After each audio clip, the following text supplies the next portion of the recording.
tardes, compañeros. Sí, gracias por la presentación, ¿verdad? Y de bienvenida en un día tan especial para conversar de ética, como lo es la celebración de este 15º aniversario, ¿verdad? Del SENASA. Hoy es un día para resaltar las actividades blandas, ¿verdad? En la mañana estuvimos con la doctora Melania, que nos proporcionó las técnicas y métodos para relajarnos y disminuir el estrés, ¿verdad? Bueno, pero también la ética nos proporciona esa relajación, ¿verdad? También para actuar de acuerdo a nuestros principios y verdades, y eso nos permite relajarnos y quitarnos el estrés de encima, ¿verdad? Para esta auditoría es motivo de mucha complacencia compartir con ustedes en las actividades de celebración del aniversario institucional, ¿verdad? Y hablarles de ética y cómo los principios éticos se complementan en nosotros como individuos y cómo los valores de la institución forman parte de nuestro diario quehacer. Tenemos aproximadamente 30 minutos para conversar sobre este tema, ¿verdad? Y al final, como nos indicó Carmen, abriremos un espacio por si alguien tiene el gusto de participar. Esta modalidad que utilizamos para reunirnos a través de plataformas de comunicación nos permite mantenernos cerca a pesar de la lejanía, tener contacto a pesar del distanciamiento. Y el otro pesar es que tenemos claro que el coronavirus nos ha planteado un escenario totalmente nuevo y estamos en el momento de decidir si queremos incorporar a nuestras experiencias ese aprendizaje y ser creativos e innovadores. Pero sobre todo, perdón, si estamos decididos a enfrentar nuestros miedos y nuestra realidad. Y es que nuestros valores institucionales actúan como principios fundamentales para nosotros como funcionarios, pero también para nuestra comunidad y para el país en general.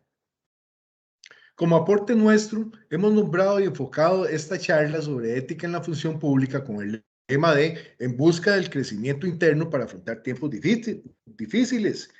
Y es que es una forma en la cual queremos sintetizar el entorno y la integración de la ética en nuestro diario quehacer en estos tiempos que nos ha tocado vivir.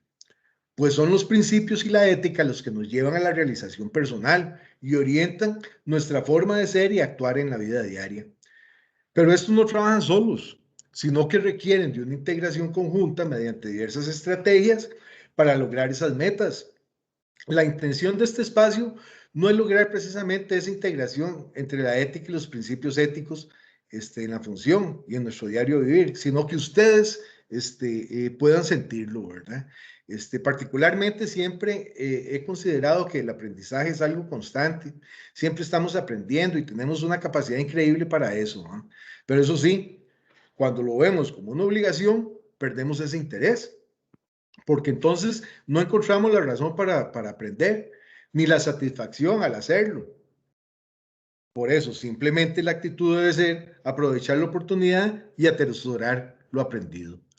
Lo que quiero transmitirles con esto es que no importa cuánto insista yo en qué son los valores o los principios éticos. No importa cuánto quiera impresionarlos, hablarles de los inicios de la ética, de los diálogos de Platón, de las normas y las leyes que se pueden relacionar con este tema, porque resulta que esta es una experiencia que cada uno debe vivir y que la incorporación de la ética en nuestro actuar y en nuestra conducta parten de valores y principios institucionales. La ética no es un fin en la vida, sino un viaje continuo a través de nuestra vida. Y les digo todo esto, bueno, porque para hablar de ética en la función pública, primero tengo que hablar del marco que rige la función pública, de algunas de sus normas, reglas y directrices que son el marco orientador a seguir. Pero vamos a ver que no es necesario tampoco martirizarse con ellas, ¿verdad? Ni recitarlas, así como si fuera un conjuro especial para lograr ser éticos en nuestro actuar. Lo que sí es necesario es comprenderlas e interiorizarlas. Nuestra conducta siempre cuenta con el comportamiento ético como funcionarios. Dicho esto, y al ser definitivamente necesario, vamos a hablar de algunos conceptos teóricos, y más que teóricos, los normativos que rigen la función pública. Y comencemos por el principio, pero por el principio de legalidad en la función pública y el de rendición de cuentas. La Constitución política tiene inicios en los años 1871, ¿sí? Sin embargo, con el nacimiento de la Segunda República se inician una serie de reformas, siendo una de las últimas reformas la de junio del 2000. Claro que hay otras, ¿verdad? Por supuesto. Sin embargo, a la que nos queremos referir, ¿verdad? Por estar integrada al principio de legalidad, fue en el 2000. Y en palabras de la sala, ahí la tienen. Dice que esa reforma fue una aclaración y una explicitación de los deberes y responsabilidades ya existentes, derivados de la propia Constitución y de las leyes ya aplicables. Es decir, que rendir cuentas es lo mismo que hemos venido haciendo durante toda nuestra vida. Desde niños hasta nuestra edad adulta, se nos ha pedido dar explicaciones, decir por qué actuamos de determinada forma, por qué nos comportamos así en una situación, explicar por qué asumimos determinados comportamientos. Y es que es algo que siempre hemos hecho y nadie escapa de esta situación. Lo que pasa es que cuando hablamos de rendición de cuentas, generalmente se nos viene a la mente como si fuera un tema ligado únicamente a la corrupción. Y pensamos en robos, sobornos, desfalcos financieros, delitos fiscales, en fin, el límite es la imaginación. Y aunque esto no está del todo lejos de la realidad, tiende a desvirtuar la naturaleza propia de lo que se quiso establecer con el principio. La Constitución menciona que la rendición de cuentas se aplica para todos los funcionarios en el cumplimiento de sus deberes, por lo que la norma tiene que entenderse en ese sentido y así abarcar entonces cualquier tipo de conducta inapropiado en un determinado funcionario.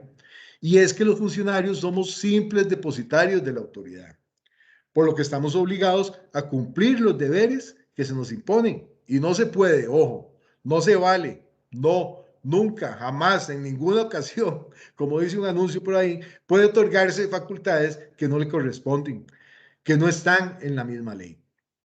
Porque es tan improcedente, irreprochable el hecho de que un funcionario público hurte del erario público, ¿verdad? Como aquel que a la hora de atender a un usuario lo hace con desprecio, desgano o con abuso de su autoridad. Si un funcionario ostentando su puesto y cargo niega un permiso de salida del país para una mascota, por ejemplo, por poner un ejemplo nada más, aplicando para eso sus propios criterios, fuera de los establecidos normativamente y omite posibles acciones o verificaciones, no solo le causa un perjuicio al usuario, sino que afecta el nombre de la institución. Porque desde el ingreso a la función pública existe un compromiso de integridad con la función pública. Y ante tal compromiso se debe exigir responsabilidad. Y esa responsabilidad podría llegar a ser civil, penal, administrativa, pero sobre todo personal. Y por eso es que la rendición de cuentas se presenta como parte de la evolución actual en la naturaleza de los derechos constitucionales, al considerarse estos ya no únicamente como un derecho de defensa, sino también como una obligación de prestación de los servicios. Pero vean que la ley no regula nada que no esté dentro de la realidad, del conocimiento que ya tenemos. Hablamos sobre los derechos y los deberes de las personas usuarias de los servicios públicos y quienes tenemos la responsabilidad de satisfacerlos como un fin. Por lo que sin mucho esfuerzo, la ley lo que hace es motivar mediante una serie de principios que por su lógica y dinamismo deberían tenerse como obvios y relacionados en toda prestación de servicios, principalmente cuando esta es de orden público. Lamentablemente, la pérdida de confianza, el actuar de ciertos funcionarios, torna necesaria y obligatoria el establecimiento de nuevas leyes y de acciones más rigurosas, ¿verdad?, en el sano rendimiento de cuentas. También tenemos que tomar en cuenta lo que establece la Ley contra la Corrupción y el Enriquecimiento Ilícito en la Función Pública, que es relativamente joven. Esta nace en el año 2004, bajo el concepto de que la corrupción se ha convertido en un mal generalizado en nuestro país. Recuerdan aquella época en las acusaciones de algunos expresidentes y los escándalos públicos de sus actos y la política. Fue por eso, bajo ese sentir que es responsabilidad del gobierno de Costa Rica, que se procedió a realizar o aprobar una serie de convenios internacionales sobre el tema. Entonces, Costa Rica se integró a la Convención Interamericana de la Lucha contra la Corrupción y a la Convención de las Naciones Unidas de la lucha también contra la corrupción. Y esto introdujo una serie de reformas al marco normativo, tendientes a incluir nuevas normas y reformar también algunas que ya se tenían. Entonces se dispuso la ley contra la corrupción, además de algunas reformas al Código Penal mediante tipificación de unos delitos. También se destacaron en esta lucha la Contraloría General de la República, con la emisión de principios, la Procuraduría de la Ética como una instancia para recurrir, la Fiscalía Adjunta de Probidad, Transparencia y Rendición de Cuentas también. Es así, ¿verdad? Como nacen entonces las directrices generales sobre los principios y enunciados éticos para todos los funcionarios públicos, que también fue emitida en el 2004 por parte de la Contraloría, ¿verdad? Introduce nuevos conceptos. Bueno, digamos, nuevos en los lineamientos, porque siempre han existido como valores o principios en la vida. Y es que estamos hablando de igualdad, austeridad, lealtad, responsabilidad, etcétera, ¿verdad? Veamos entonces cómo los principios éticos de los funcionarios públicos nos orientan también hacia el principio de la rendición de cuentas. Y es que los funcionarios estamos en la obligación de rendir cuentas ante los órganos públicos correspondientes. Y ese principio va más allá. Ya no es solo ante los órganos, sino también hay que rendir cuentas ante la prensa, ante la organización de las sociedades civiles, ante la ciudadanía en general por los actos y decisiones que realizamos en el ejercicio de un cargo. Someterse a cualquier forma de escrutinio que resulte demandado por los usuarios. También tenemos la transparencia. Este principio establece que el funcionario público deberá ser tan abierto como sea posible y realizar sus acciones y cargos brindando toda la información y toda la claridad, ¿verdad?, en lo que se demande sobre ello. También tenemos el principio de objetividad, ¿verdad? Y la objetividad debe ser la norma al ejecutar los funcionarios cualquier actividad, sin subordinar entonces ese cumplimiento, ¿verdad? El cumplimiento de esta objetividad a criterios ajenos a la labor, por las opiniones a las que se puedan sustentar o solo realizar nuestras funciones mediante evidencia suficiente, competente, pertinente, relevante. Ya se me salió el auditor ahí, ¿verdad? Incluye las relaciones de los nombramientos y del otorgamiento de contratos. Hay que ser claro, objetivo en eso. La concesión de recomendaciones a terceras personas también tiene que estar libres de la obtención de recompensas y beneficios. Tenemos también la integridad que exige al funcionario a no situarse o no ponerse en situaciones de obligación de cualquier tipo frente a cualquier persona o organización que puede influenciar entonces ese comportamiento en el desempeño de los deberes. Los servidores públicos debemos actuar con honestidad, ¿verdad? De forma confiable, de buena fe, a favor del interés público. La integridad es la base que establece la confianza de la ciudadanía en el trabajo que realizan las instituciones. Y por último, aunque hay más principios éticos, pero vamos a señalar que está la honradez. Y esta es una declaración pública de cualquier interés que tengamos, ¿verdad?, privado relacionado con los deberes que realizamos. Tomar las medidas necesarias para resolver cualquier conflicto de interés de una forma adecuada para proteger el interés público. De hecho, ahorita estamos en ese proceso, ¿verdad?, de declaración de bienes ante la Contraloría. Esa es una forma de verificar que ese es qué tan transparente y tan honrado es nuestro actuar, ¿verdad?, al evitar cualquier enriquecimiento. También tenemos, o estamos dejando de lado, ¿verdad?, no queremos dejar de lado la ley de la administración pública, ¿verdad? Y es que en ella se establece que la actividad de los entes públicos deberá estar sujeta en su conjunto a los principios fundamentales del servicio público, para asegurar entonces así la continuidad del servicio, la eficiencia con que lo realicemos y la adaptación para satisfacer al usuario, ¿verdad?, de una manera íntegra y con igualdad. Pero ¿cuáles son esos principios? Bueno, vamos a ver. El principio de legalidad se refiere a que los servidores públicos se conducen con apego a las normas jurídicas inherentes a la función que desempeñan. Para eso es su obligación, bueno, tenemos que conocer la ley, ¿verdad? Hacer cumplir las disposiciones que la ley establece, ¿verdad? Y conocer nuestras funciones y todo el entorno normativo del ejercicio de esa función. Es decir, nos da el marco sobre el cual nos debemos conducir. También está el principio del bienestar general, que lo que busca es un actuar del que se obtenga el mayor beneficio, pero para los administrados, con el mejor uso de los recursos, el mejor empeño y esfuerzo de los funcionarios, buscando siempre un bienestar común en lugar del bienestar propio. También tenemos el principio de transparencia, y ese principio es la necesidad de que los servidores públicos garanticen el acceso a la información, ¿verdad? Sin más límite que el que interponga el interés público. Claro que tenemos que tener cuidado con eso, ¿verdad? Más actualmente, con los derechos de privacidad, ¿verdad? Que ha establecido la ley, o la sensibilidad de la información. ¿Ok? El principio de responsabilidad requiere ser competentes, dedicados, leales con la función que realizamos, asumir responsabilidad por lo que hacemos.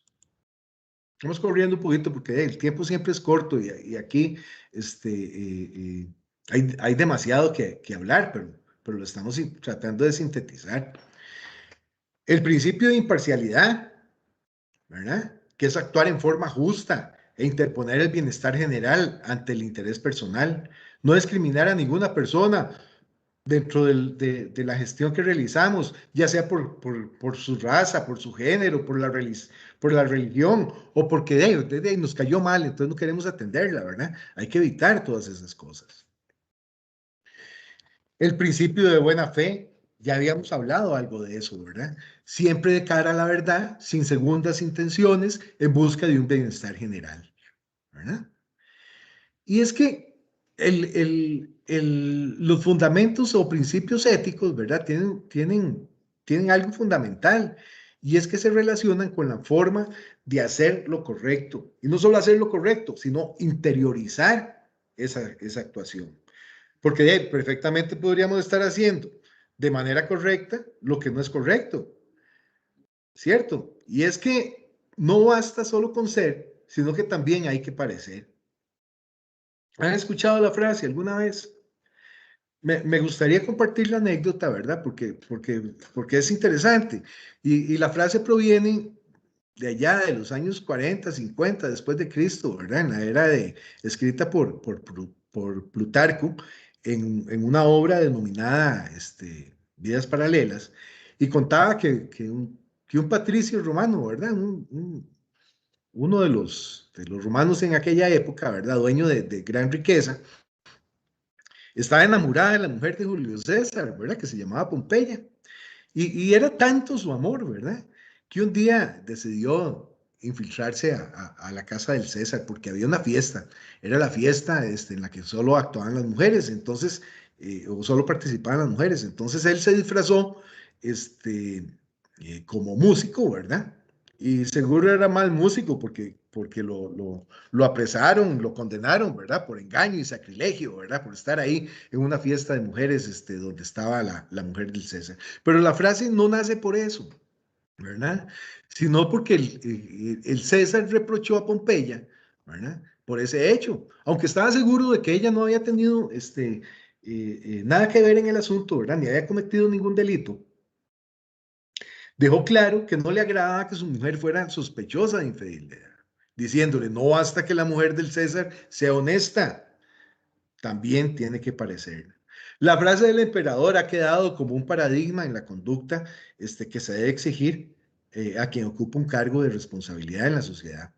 Y es que ser y parecer, ¿verdad? Aunque son cosas distintas, deberían ser dos categorías tan ligadas como la teoría y la práctica. La misma frase se ha hecho popular y se ha usado para cualquier caso en el que alguien es sospechoso de haber cometido algún ilícito, incluso cuando no haya dudas de que sea inocente. ¿Ok? También tenemos el deber de probidad, que resume los principios que hemos mencionado antes y se orienta a la satisfacción del interés público, ¿verdad? Una vez que se han determinado las necesidades colectivas, ¿ah? Que se ha planificado la ejecución y el desarrollo de las actividades y que hemos trabajado siempre de buena fe. Pero ahora sí, llegó lo bueno, a lo que vinimos. Ya se nos agota el tiempo, pero bueno, apenas estamos empezando, porque a lo que vinimos es hablar de ética.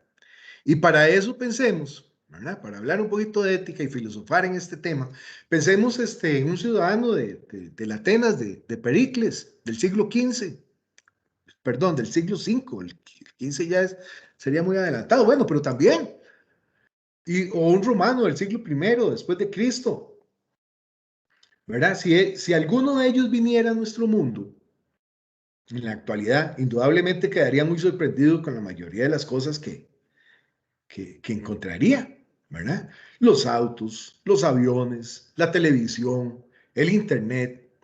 Les parecería tal vez que es cosa de magia, pero también encontrarían cosas que les serían muy familiares. La ambición, la compasión, el miedo, el odio, la guerra, los abusos y por supuesto, ¿verdad? Los actos de generosidad, el desprendimiento, el amor, que son cosas esenciales en la vida, las cuales sí comprenderían perfectamente, ¿verdad? Y es que hay muchas cosas esenciales, problemas esenciales, que como de cómo se organiza nuestra vida, que permanecen incambiables durante el tiempo, ¿verdad? Y estos problemas esenciales tienen que ser reflexionados.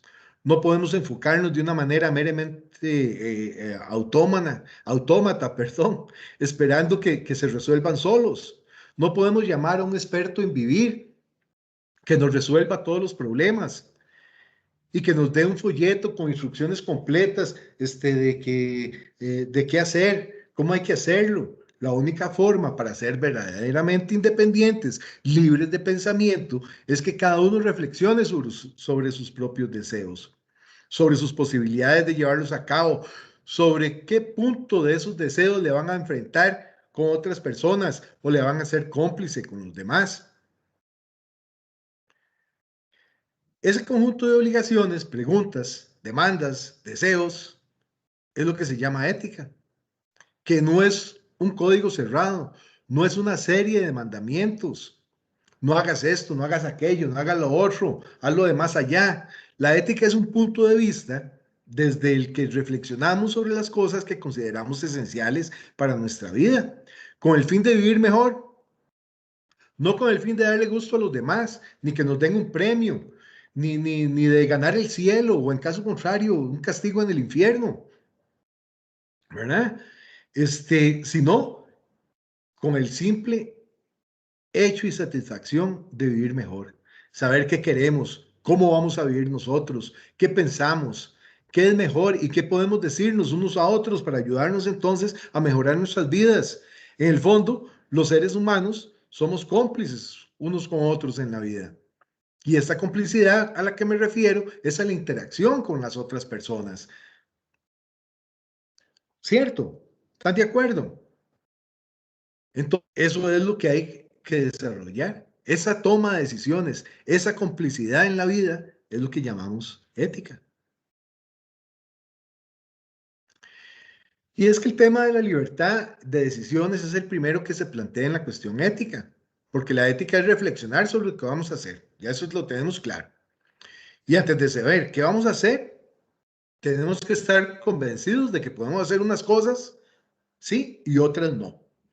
Si fuéramos automáticos, por ejemplo, si estuviéramos programados, si no fuéramos, perdón, si no fuéramos dueños de hacer o elegir, sería inútil pensar en lo que podemos hacer, que está bien o está mal. Claro, que naturalmente podemos pensar que la actitud no es que somos libres y omnipotentes para hacer cualquier cosa. Estamos determinados por algunas ocasiones, por algunas condiciones, como ya lo vimos. Hemos nacido en un país con un género determinado, con un tipo de habilidades determinadas, con unas circunstancias históricas, con una serie de reglas, normas y moralidades, ¿verdad? En un mundo que no hemos elegido, pero que sí podemos elegir, que podemos elegir, ¿verdad? Dentro de este mundo, algunas circunstancias y poder entonces actuar con esa libertad y con esas decisiones. Por ejemplo, en instituciones hay normas y condiciones que moderan nuestra forma de actuar y de comportamiento, ¿cierto? Podría ser que nuestra forma de pensar o de actuar esté limitada por esos criterios, o en realidad podemos nosotros escoger definitivamente lo que deseamos. Ahí es donde está el conflicto ético. ¿Es eso así? ¿O estamos confundiendo el sentido de la libertad con el hecho de poder hacer todo lo que queramos sin ninguna restricción o ninguna norma? Para aterrizar un poco esto, ¿verdad? Porque cuando hablamos de ética, tendemos a filosofar demasiado, ¿verdad? Entonces, para aterrizarnos, por ejemplo, si se ocupa un cargo en la institución con autoridad para decidir sobre lo que sus funcionarios deben hacer o con lo que deben cumplir, ese poder de decisión limita la libertad de los demás funcionarios o subalternos. ¿Qué piensan? Aún más, tiene total libertad quien cuenta con esa autoridad para hacer libremente lo que quiera. Es en esa condición donde entra la perspectiva de la ética, que es la libertad de elegir, pero dentro de ciertas normas o reglas que no elegimos, pero que están ahí. Si un funcionario de la institución visita las fincas de su zona para obtener muestras y sangrados para exámenes de brucelosis, por ejemplo, decide que parte de su tarea la va a realizar fuera del horario normal de trabajo. Y entonces, como no está trabajando, cobra por la toma de esas muestras, ya que ya no está dentro de su horario institucional. Le es lícito. ¿Ah? Por decir algo, sabemos que las normas establecen una serie de requisitos con los cuales debe cumplir, si no tiene prohibición y no tiene dedicación exclusiva, ¿verdad? Podría actuar de esa manera. Desde un punto de vista ético, ¿existe algún conflicto de interés para ese funcionario? En la libertad de elección decide qué puede hacer. Las mismas tareas para su propio bienestar, que son las que realiza con la institución. La normativa podría ser omisa, ¿verdad? Pero, cada uno decide. ¿Qué piensan? Así es.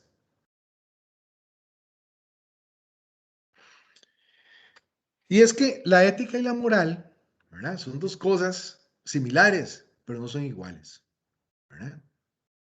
La diferencia entre ética y moral es que la moral se refiere al conjunto de normas, todos esos principios de los que hablamos en un inicio de la conversación, se basan en la cultura, las costumbres de determinado grupo social, ¿verdad?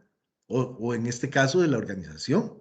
En cambio, la ética es el estudio y la reflexión sobre la moral, de las reglas de conducta aplicadas que le permiten a un individuo discernir entre lo que está bien y lo que está mal. ¿Ok? Ahora, hay situaciones que nos presentan conflicto, ¿verdad? Porque lo que está bien para unos puede ser que esté mal para otros, ¿verdad? La dificultad es en elegir. Cada uno debe encontrar su elección, ¿verdad? Y que cada opción se contraponga o se contrapese a un valor personal. El Código de Ética del MAC y por ende el del SENASA establece que los funcionarios deben comportarse de una manera correcta, haciendo las cosas correctas. Pero, ¿qué es correcto? ¿Mm? Eso exactamente es lo que se llama el dilema ético, porque lo correcto para unos no es correcto para otros. Hay personas que realizan acciones, ¿verdad?, que podríamos considerar incorrectas, pero para ellos son correctas y creen y así lo creen, ¿verdad? Muy fácil. Aquí la solución es muy fácil. Cada uno tiene su propio juicio y cada uno sus propias cadenas de valor. Nos enfrentamos entonces ante el dilema de lo que debe ser correcto. Hasta este punto pareciera sencillo, ¿verdad? Elegir. Sin embargo, no siempre es así. Y es que cada uno elige de acuerdo a lo que piensa, ¿verdad? Eh, eh, y ahí podríamos tener entonces, encontrar en nosotros mismos todas las respuestas. Pero parafraseando al ilustre Mario Benedetti, ¿verdad? Y continuar con esta discusión ética, basta con decir que cuando creemos tener todas las respuestas, de pronto nos cambian todas las preguntas, ¿verdad? Y hay que ver qué hacer, porque entonces esto se convierte en un arte. La vida está hecha de decisiones, de opciones diferentes. Las personas estamos condenadas a elegir de esas decisiones. Así se va formando el tejido de nuestro carácter, de nuestra propia libertad para poder elegir bien. Por eso debemos tener unos principios, unas normas establecidas convencionalmente para evaluar lo que queremos obtener en cada caso, ¿verdad? A veces cosas muy buenas a corto plazo no nos sirven absolutamente para nada después, u otras tenemos unos fines extraordinarios, ¿verdad? Muy importantes que son a muy largo plazo y entonces ya pierden el interés momentáneo. El punto es cómo elegimos entre unas cosas y otras, cómo medimos qué es más importante para cada caso. Eso es lo que podemos llamar el arte de la vida, ¿verdad? Que es más que una ciencia, más que un conocimiento exacto, más que un arte, hay que ir improvisando en la vida porque no se tienen instrucciones fijas para comportarnos de una forma u otra o tomar decisiones. Lo que sí es cierto es que nuestras experiencias de vida y las normas y criterios y principios para el comportamiento ético son la herramienta que nos ayudan a minimizar ese conflicto y elegir entonces las mejores opciones para nosotros y el bienestar general. Hasta aquí hemos hablado de la ética como personas, pero existe también una ética institucional, ¿verdad? Y es la ética en los negocios, que es una disciplina relativamente nueva. Desde mediados del siglo XX, diversos autores han hablado, ¿verdad?, sobre el rápido deterioro de la economía moral, visible en el aumento, ¿verdad?, de personas que violan las leyes, que engañan al consumidor, que contaminan el ambiente, que roban con las acciones, que hacen trampas contables, que omiten pagar derechos de autor, que utilizan mano de obra infantil, por decir algo, o arriesgan la salud de sus empleados usando tóxicos en la elaboración de los productos, ¿verdad? O ante la inocuidad de los alimentos. Simplemente, ¿verdad? No hacen lo que tienen que hacer. Esos autores, ¿verdad?, señalan que como causa de esos comportamientos oportunistas, existe un divorcio entonces entre lo que es ética y lo que son los negocios. Es reafirmada en el 2006, hace ya bastantes años, 15 años les estoy hablando, cuando un jurado en Estados Unidos declaró a Kenneth Lee, fundador de Enron, no sé si se acuerdan ustedes, una de las mayores corporaciones de Estados Unidos y del mundo, ¿verdad?, culpable de 6 cargos de conspiración, de fraude, de exageración de ganancias, porque las mentiras de Kenny Lee en aquel momento provocaron pérdidas a sus inversionistas y algunos fondos de pensiones se perdieron por más de 1.200 millones de dólares en aquel entonces. O sea, el colapso de Enron, ¿verdad?, que fue el mayor en la historia corporativa desde los Estados Unidos y también del mundo. Fue el primero en una serie de escándalos empresariales que incluyó el derrumbe de diversas empresas. La frecuencia y magnitud de estos escándalos han revivido el viejo mito de que los negocios son amorales, no éticos. Es decir, la ética es una cosa y los negocios son otra. ¿Ah? Las instituciones son una cosa y la ética es otra.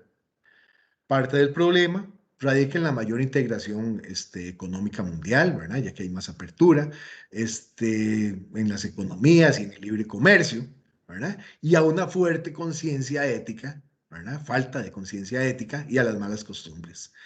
Así es que el verdadero combate a la corrupción es aquel cuyo resultado final se traduce en un cambio profundo de la actitud mental, de reconocer que la ley se ha cumplido por convicción y no por obligación. El servidor público debe transformarse entonces en un agente contra la corrupción para entender los intereses de toda la colectividad, debiendo estar reconociéndosele entonces esa conducta honesta, responsable, transparente, ¿verdad?, en las medidas sociales, económicas, morales y financieras. No es tarea fácil, por supuesto, no solo porque en nuestro interior siempre existe un debate continuo de cómo comportarnos, de cómo nuestros intereses individuales a veces nos pueden hacer una mala pasada, sino porque atravesamos tiempos de crisis también, ¿verdad? Y no podemos esperar que se nos estén reconociendo, ¿verdad? Estas condiciones. Como les dije al inicio, no me crean a mí, vívanlo ustedes mismos. La continuidad de sus vivencias institucionales. No ha sido mi intención nunca, ¿verdad? Determinar o encasillar quién es ético o no. Eso no es el sentido de la charla. Todos somos éticos. El reto es poner en práctica siempre una conducta que nos haga sentir así bien, ¿verdad?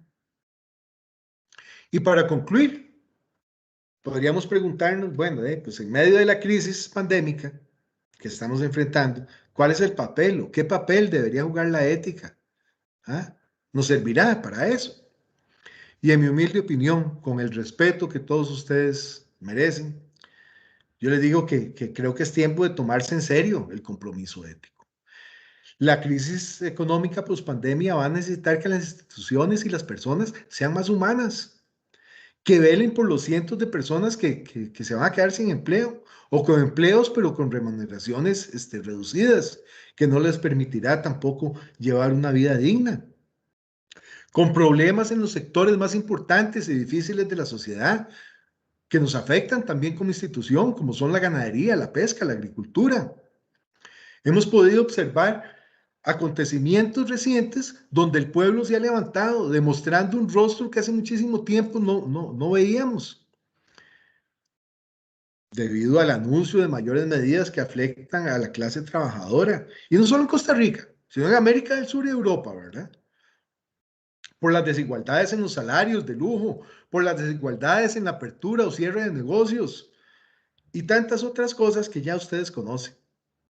Pero precisamente es por eso que todos debemos de adoptar un compromiso mayor en la ayuda mutua, en el apoyo a las personas más vulnerables.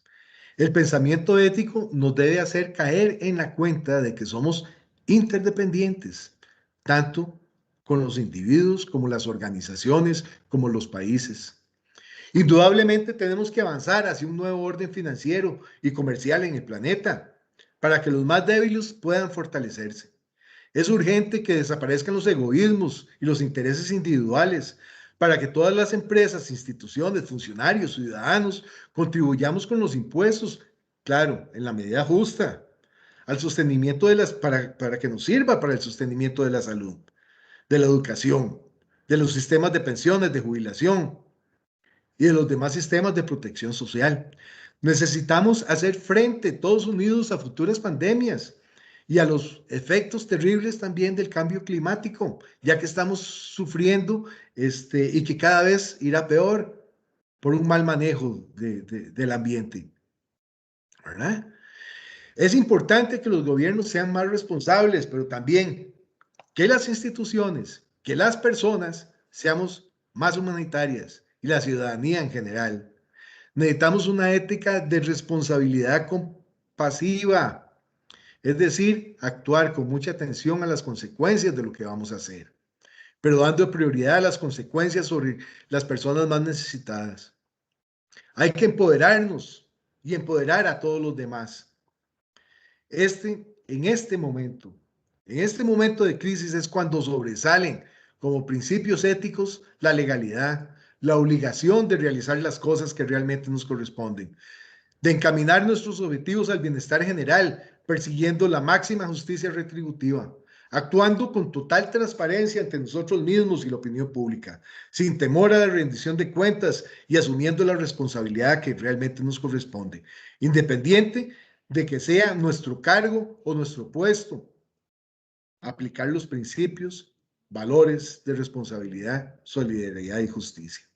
Lo cierto es que nos encontramos ante una encrucijada de decisiones que nos afectará a nuestro futuro, ¿verdad? Pero tenemos que confiar en el futuro que deseamos. Pensar en cambiar. Y si ya hemos cambiado, pues entonces mantenernos en el cambio. Y cambiar, ¿por qué no? Para mejorar. Lo que sí no es posible es obtener resultados diferentes si seguimos haciendo lo mismo. Les agradezco su tiempo. Muchas gracias, compañeros. Espero que haya sido de su agrado.